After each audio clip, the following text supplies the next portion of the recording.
Hi folks, welcome to the Prepared Homestead. This is Travis. Thank you all for stopping by to watch. Well, it's the day after the big cell phone outage. I found it somewhat interesting this morning when I first woke up. You know, you at some point you check the news to see what's going on. How we live.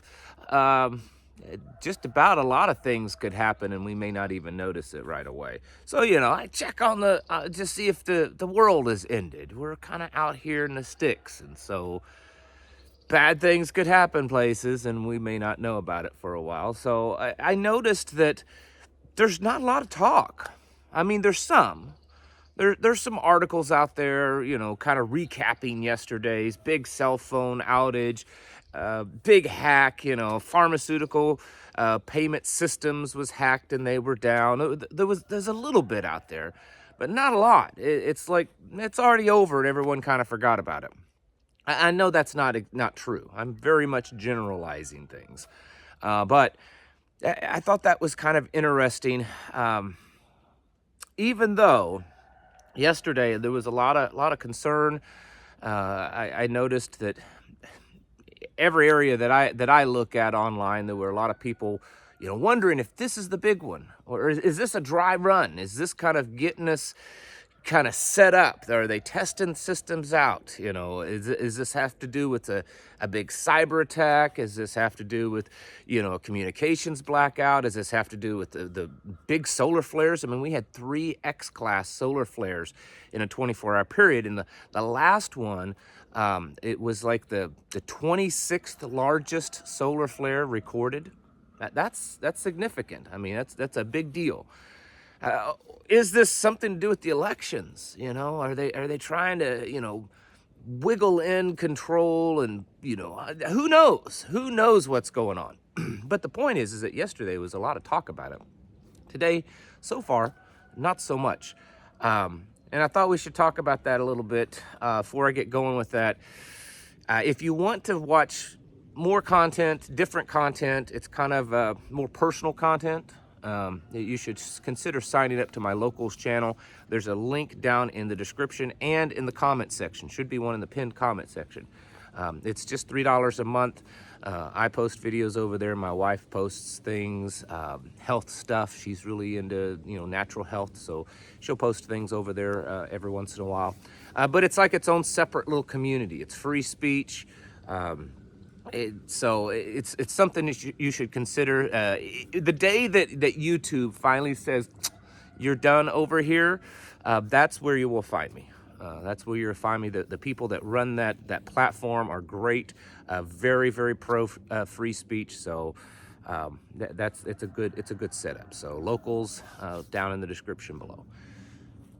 So one thing I wanted to point out, and this may be completely unrelated to yesterday's events with the AT&T and the cell phone problems and all that. Remember, this may be completely unrelated, but I want to remind you of something that happened about almost 4 years ago. In 2020, if you remember, in Nashville, there was that guy that was in an RV down in downtown Nashville and blew it up. Remember that? The Nashville bombing? If you remember, the building that he was outside of was the AT&T big central hub communications building. And that was really kind of the only thing that was really affected. And there was a lot of suspicion at that time. Was this some kind of organized terrorist, whether foreign or, domestic, or was this some kind of government black op type of thing to get their feet in the door at the AT&T big communications building?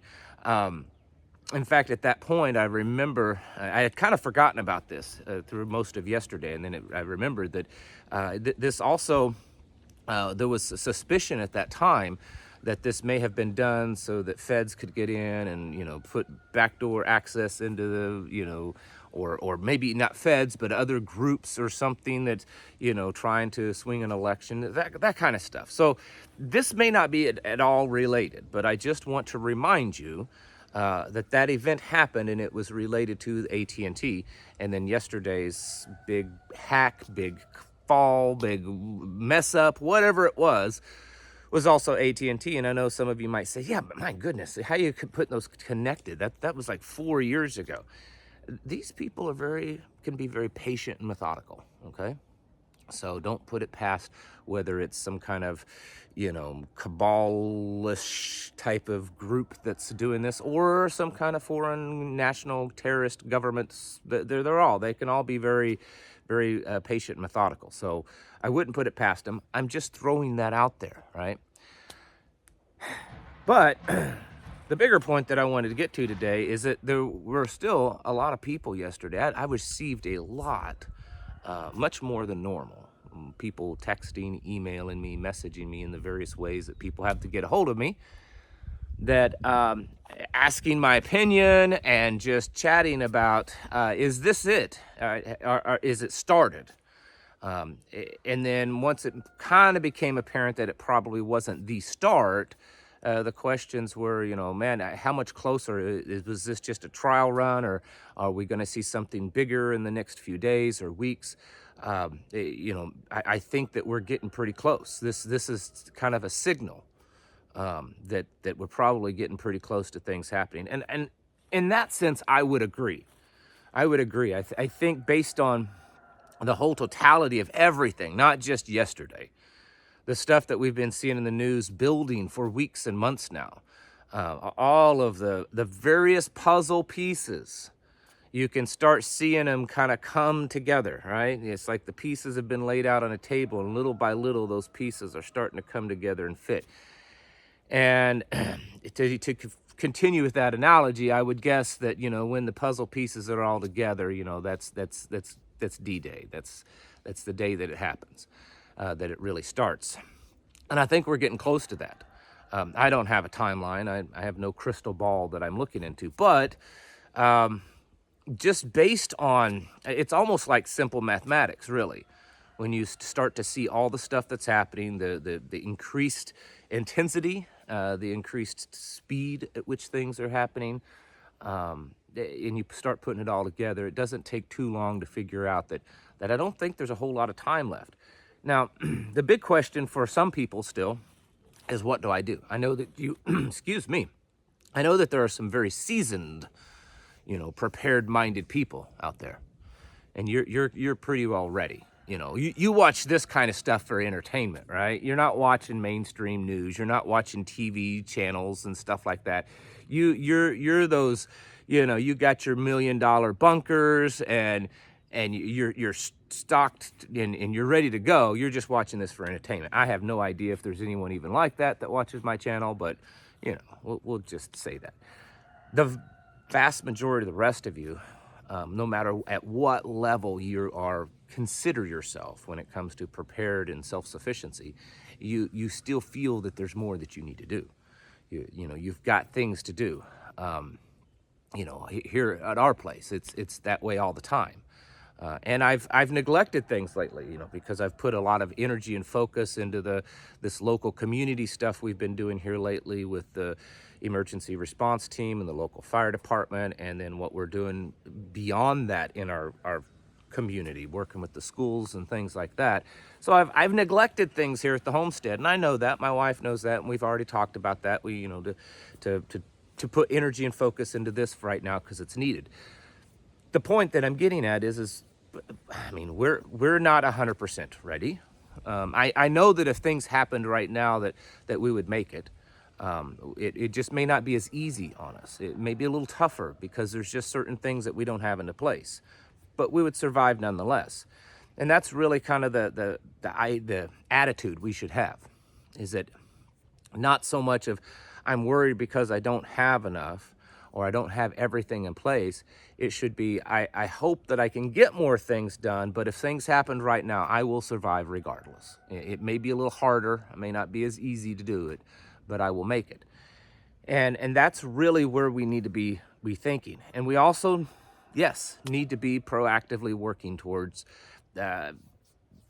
getting ourselves in a much more prepared place.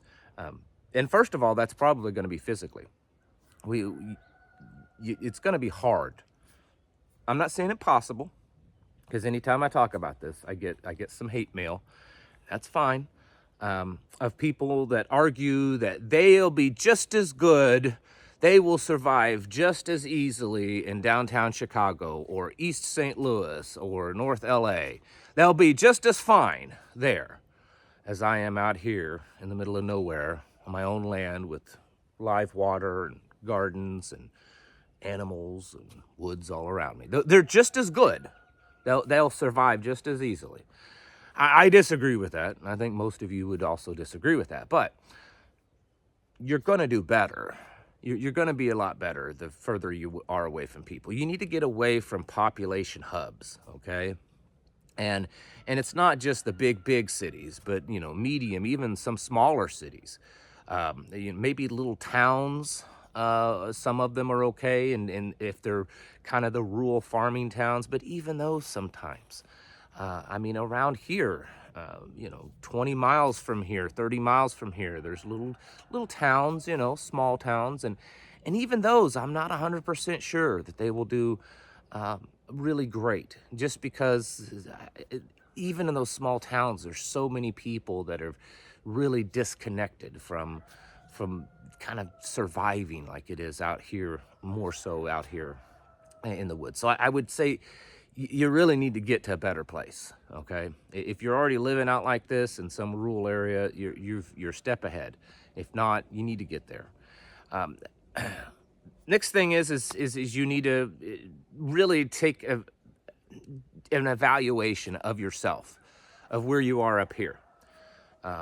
It's got to be a big mental step to kind of get to a place where you're going to be okay. You know that you're going to survive. You know it may be tough, but that rugged survival attitude has to be there, and that you're able to kind of think out of the box, because it's not always cookie cutter. I know that there's a lot of YouTuber channels. There's a lot of just prepper. There's a whole prepper industry. I've been in this long enough that it was back when there wasn't. You were buying old Vietnam, Korean era, maybe even early 80s era, army surplus stuff or whatever, just to survive. Now there's this whole prepper industry. And there's this mentality among some that it's just you buy the right equipment and you open the box, it's right out of the box works, whatever it is, gear, things, and that's how you're prepared. And that's really not it. You gotta do things. You gotta put you gotta have some skill. You gotta know what you're doing. You gotta exercise that. You don't get in shape by just eating some kind of little whatever diet kit thing and then that's it. You get in shape by doing things and exercising, and it's the same way with preparedness. You can't just buy your way into preparedness. You actually need to get out there and do things. You need to learn some skills and develop them and hone them and get better at it. Yes, you do need things. You do need things. That's honestly not the highest priority in my opinion, but you certainly need them. You need some food, and you need some tools, and you need the ability to do things in a very simple way. Have at least a few pre-industrial era type tools. Doesn't mean that they came from that, but just that type, hand saws instead of chainsaws, that kind of stuff. You really need to have others around you. Trying to at least move to a place where there's already like-minded people around, or find other people around you that are like mind that you can work with. And there's different levels of that. You don't have to have everyone in your inner circle to where you trust them with your life, but it's good to have at least some of that. And then others that, they're good people. You may not 100% trust them with your life and all your deep, dark secrets, but they're good, trustworthy people. And you can work with them and kind of build a coalition, a community, a tribe. And this is something that we all really need to do, because it's going to be very difficult going through all of this stuff by yourself. It just is. And trying to find the right kind of people with the right attitudes and the right beliefs can be difficult, but it's something you need to continue to strive for. You need to be able to do on your own. I mean, you really do. You need to be able to do things very simply. yesterday, cell phone outage, talk of possible grid going down and threats to that. And, you know, maybe it's a CME, maybe it's a Russian EMP, maybe it's some, you know, Chinese national, because there's now more of them than any other nationality coming across the border. Maybe it's one of them that takes out the grid and cause a cascading effect. Who knows? But if those things happen, it will knock us back, whether temporarily or permanent, to a very primitive time, at least compared to now. And it's going to make it very difficult. You need to be able to do things simply. I know I say this all the time. It's a broken record. I kind of tend to be that way, but I think repetitiveness of points is something that needs to be done to get through to some people. But think of the TV show Little House on the Prairie. And if you haven't watched that in a long time, maybe you should look for it. It's online everywhere. And watch a few episodes and just kind of realize that time period and what they had available and how they lived out on the prairie is probably something a goal you should look for. You know, it doesn't mean you have to live that way now, but if you were forced to, could you survive that way under those conditions? And I think that's a good generalization of what we should look for when it comes to being self-sufficient. I'm not getting into the details with it, just it's generalization. We really need to be doing this stuff, folks. Probably don't have a whole lot longer left. I could be wrong. I hope that I'm wrong. I'm not on here trying to make any kind of predictions or anything like that. I hope that I'm incorrect. I would love for my children to grow up in a normal world, at least like it was when I was a child, and maybe even better than that. I would love for that to happen. I would love for the good guys to win. I don't consider myself a pessimist, but I just don't think that those things are going to happen.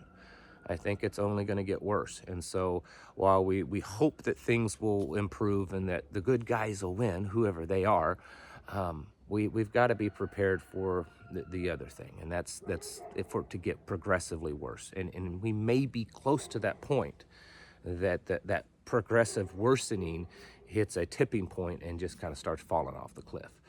So you need to be getting these things ready, really getting your mindset going, and getting out and away from just people. Lots and lots of concentration population centers. You just get away from them.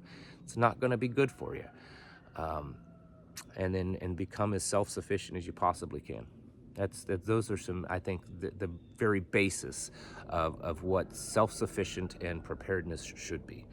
Folks, you need to be getting your houses in order and preparing yourselves mentally, physically, and spiritually. Thanks for watching, and I'll catch you in the next video.